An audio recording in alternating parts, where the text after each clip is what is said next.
जगात जर्मनी, देशात परभणी आणि परभणीत शिवसेना। मग काय हो बंडू बॉस, परभणीचा इतिहास विसरलात की काय? परभणी मतदारसंघातून शिवसेनेच्या तिकिटावर निवडून येऊन गद्दारी करणाऱ्या खासदारांना शिवसैनिकांनी घरी बसवलंय, हे विसरलात की काय?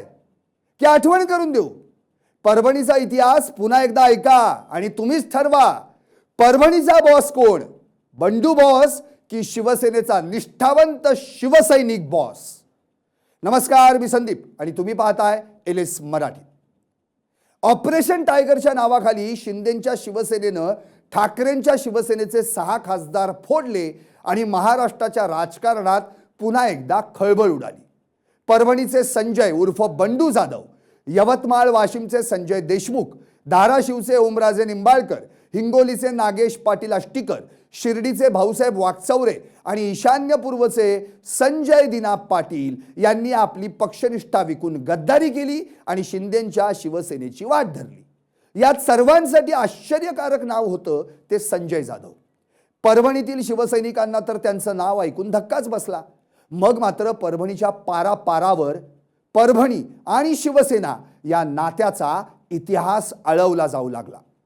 शिवसेनेसोबत बंड करणाऱ्या 4 खासदारांना शिवसैनिकांनी कायमचं घरी बसवलं, हा परभणीचा इतिहास सांगतो।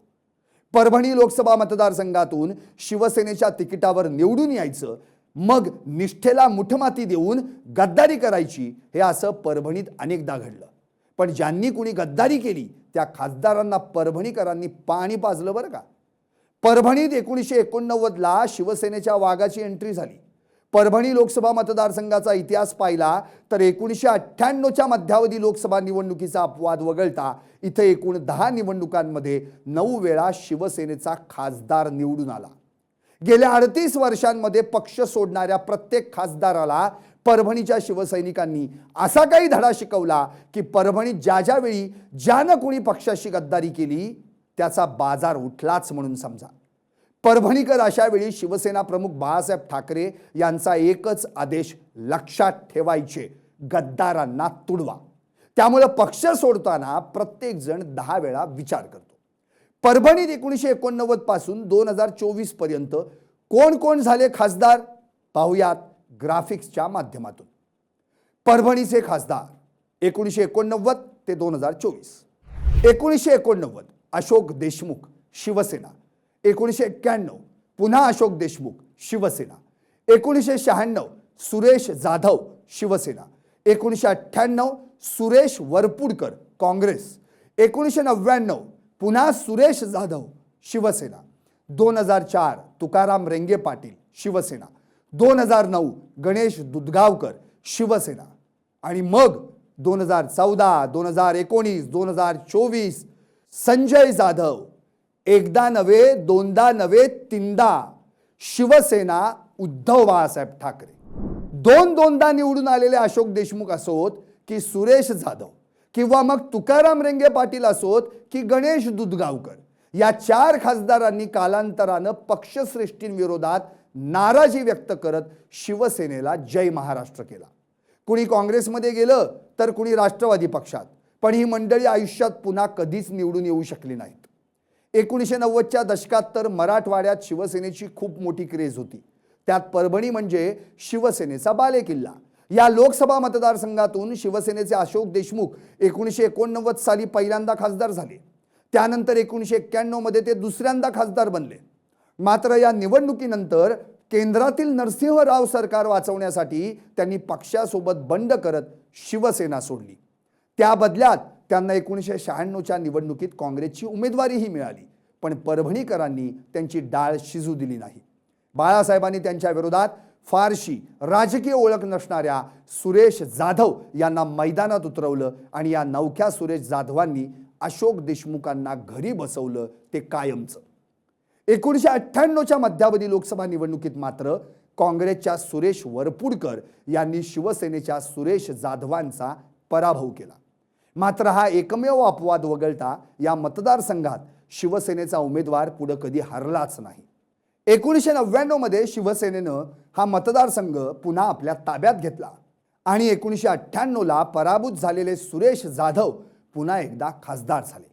दोनदा निवडून आलेल्या सुरेश जाधवांनी देखील 2004च्या निवडणुकीपूर्वी शिवसेनेला जय महाराष्ट्र केला. मग शिवसैनिकांनी 2004च्या निवडणुकीत त्यांना सुद्धा घरी बसवलं. 2004 मध्ये शिवसेनेचे तुकाराम रेंगे पाटील हे शिवसेनेचे परभणीचे खासदार झाले. पुढं अणु करारावरून झालेल्या मतदानावेळी पक्षादेश झुगारून केंद्र सरकारवरील विश्वासदर्शक ठरावाच्या मतदानाला अनुपस्थित राहून रेंगे पाटलांनी शिवसेनेसोबत गद्दारी केली. त्यांनी काँग्रेसची सलगी वाढवली. मग काय, 2009 मध्ये त्यांनी शिवसेनेविरोधात परभणी लोकसभेऐवजी परभणी विधानसभा लढवली. मात्र या निवडणुकीत शिवसेनेच्या संजय जाधवांनी तुकाराम रेंगे पाटलांना तोंडावर पाडलं आणि संजय उर्फ बंडू जाधव उर्फ बॉस शिवसेनेचे आमदार बनले. खासदार म्हणून निवडून आला की उमेदवार थेट पक्षच सोडतो हे लक्षात आल्यानंतर शिवसेनेनं 2009च्या निवडणुकीत वेगळा प्रयोग केला. शिवसेनेनं पक्षाबाहेरून आलेले माजी मंत्री गणेश दुधगावकर यांना निवडणूक रिंगणात उतरवलं आणि खासदारही बनवलं. पण दुधगावकरांना शिवसेना का मानवली नाही कुणास ठाऊक. त्यांनी खासदारकीचा कालावधी संपत असतानाच शिवसेनेपासून स्वतःला दूर केलं. हा होता परभणी लोकसभा मतदारसंघाचा इतिहास. अशोक देशमुख, सुरेश जाधव, तुकाराम रेंगे पाटील, गणेश दुधगावकर अशा शिवसेनेसोबत बंड करणाऱ्या खासदारांना शिवसैनिकांनी थेट घरचा रस्ता दाखवला. त्यामुळे येत्या काळात किमान परभणीत तरी शिवसेनेशी बंडखोरी करण्याचं धाडस कोणी करू शकेल असं वाटत नसतानाच एकदा आमदार आणि तीनदा खासदार झालेल्या संजय जाधवांनी शिवसेनेशीच गद्दारी करावी.